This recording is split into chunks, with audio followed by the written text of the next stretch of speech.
Ayan nga, dahil walang pasok, ay talaga namang dami kong ginawa dito. Mga kwento, ayan, saya-saya naman ang aking anak habang gumagawa naman siya ng, ayan, may pinapagawa kasi wala nang pasok. Ayan, ang dami kong ginawa. Ang daming mga babasahin ng aking mga anak dahil nga ako ay hindi pala cellphone sa mga anak at ako'y nagagalit pag nagsiselfone. Minsan na minsan lang yan pag naitakas ang aking cellphone. O, diba? Kaya masipag akong mag-print para hindi rin sila mag-cellphone. At basahin na nila yung mga yan. Ang dami.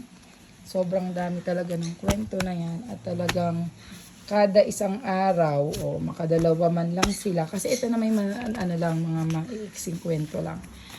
Diba? Nasa sa atin namang nanay kung papaano natin aanoin yung mga anak natin. Kasi talagang ako, ay kahit kami magkabiritan dito sa bahay, marinig ng kapitbahay, talagang yan, kalimitan. Pag nahuhuli kong na itatakas ang cellphone, ay nagagalit talaga ako. Kasi nga, ayoko na nagsa-cellphone at mahirap na pag lumabo ang kanilang mata. Kaya ayan, ganyan ang ginagawa ko at talaga namang